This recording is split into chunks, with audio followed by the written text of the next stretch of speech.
you look at how a lot of people are using Venmo, and Okay.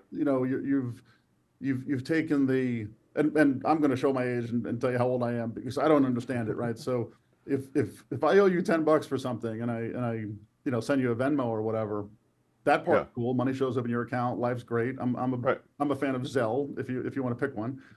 But the Venmo approach of we're going to make this a social exchange and brag to our friends that I just paid you back for a chai latte and try Yeah. to add like a social media aspect to something that's more of a business transaction on a personal level. I don't get that, right? And people are eating it up, right? People are you know Well, I think a lot of going it, on I Facebook. Yeah, completely agree with you. I have yeah. that turned off. I use Venmo to pay everyone all day long, but I have that social part turned You off so gotta you none of gotta my turn stuff's that part off. Yeah. broadcasted. There's no way. I don't, again, I agree with you. I do not understand why anyone would want to broadcast who they're spending their money on and for what. Like, to me, that just sounds insane.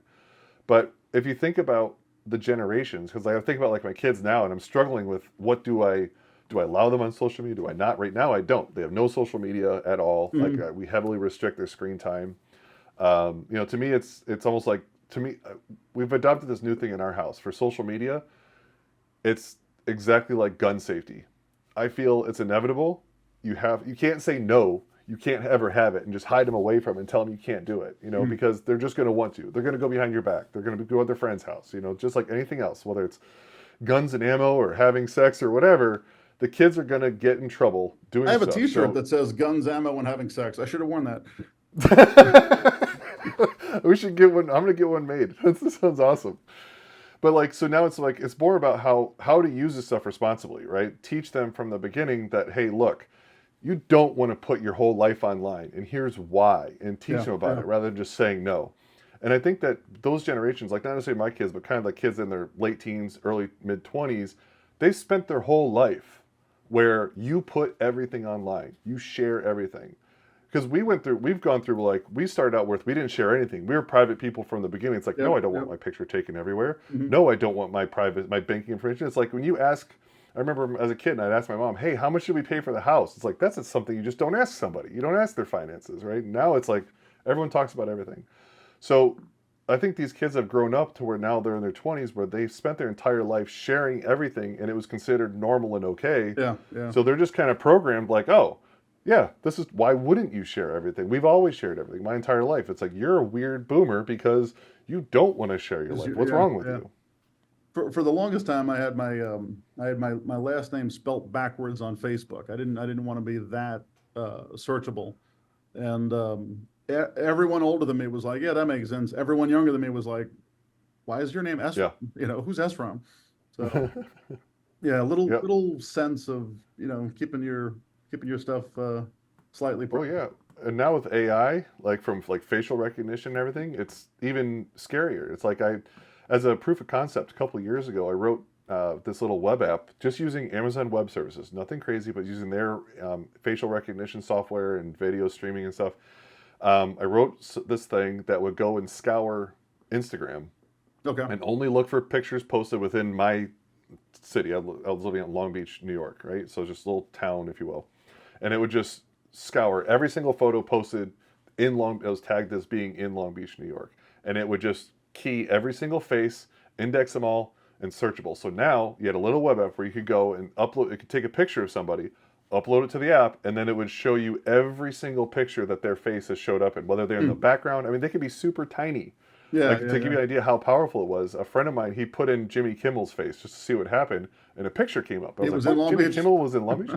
No, Oh, but someone in the background had a Ben and Jerry's ice cream with okay. Jimmy Kimmel's face on it, Oh, and okay, it was okay. super tiny, Yeah, but yeah. it was enough for it to pick up and make the recognition.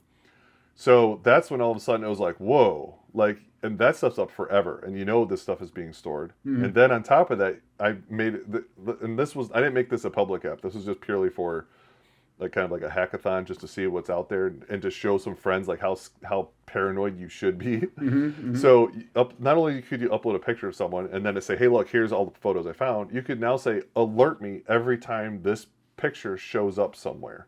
Okay. So now, if let's say I wanted to stalk somebody, I could upload a picture of this person, and then every time a picture shows up on social media somewhere, even if they're in the background, I'll get a notification, hey, this person is at this bar at this place in the city, whether, and it's like, oh, I know everywhere they're going. And then also it would categorize and show the faces that were common. So I noticed this person and this person in the same photo over 3 or 4 times Over in and over different again. locations. Yeah, yeah. These are friends. And it builds an entire relationship database just on pure facial IDs, not knowing who these people are at all. Yeah. And that's when I was like, holy crap. Because I originally built it to read the sex offenders database. So therefore, if I found any sex offenders around like the school area, I get notified. Okay. And then that's when I realized this is utterly terrifying when you think about agencies, let's say, that have unlimited data and unlimited funds and that have obviously been doing this way longer and aren't doing it as a weekend Yeah, hackathon. you're just working on the material that people submitted themselves, right? Selfies and Right. all that, right? If you have a camera on the corner, imagine what you could piece together.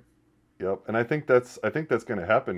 You're going to go in for a job interview one day, and they're going to be like, "Oh, how's it going?" Blah blah blah. Okay, cool. And they're just going to search your face. They're going to take a picture of you from your Zoom meeting, just a Hmm. screenshot, plug it in somewhere, and then, hey, here's this person's entire history all the way back to when they're a baby. I mean, if Yeah, you look on yeah, like your phone and tap in like a kid or something, you'll see pictures because it sees the gradual change and it links them all together. yeah, So you're going to know everything about that person, whether you wanted to put that out there or not, yeah. And because they that's not. spent 20 years putting their whole life online. It's very much like Black Mirror, right? It's science fiction, but Right. it's like just a couple years away science fiction. Yeah. Like you're going to call into work like, oh, I'm out sick today. I can't. And all of a sudden, you're going to, the office is through the identity management software is going to have an alert feature where it says, okay, this person's out of office. Alert me of anything in case something goes wrong with them. I should know. And then you're going to get an alert like, hey, this person just showed up in Vegas. Yeah, he's Like, they're bowling. not He's sick. bowling. What's going on? Yeah, he's bowling, hanging out with his friends. And then you're going to be like, hey, that's an invasion of privacy. Like, not really. This was someone else's picture on Instagram. Yeah. It's like you're in a public space. We had a story in my family. My dad worked for the airlines, and he called in sick from Hawaii, right? So he's talking to his boss on a payphone, and it's expensive, right? And his boss can't come to the phone right away. So he finally answers the phone, and there's an operator in Hawaii, and the operator Yeah. goes, "Aloha, you need to put 50 more cents in." And he was Oh, busted. If she hadn't said aloha, he probably could have got away with it. So oh man, that's crazy. That's hilarious. That's old school. old school, yeah. What's a payphone, right?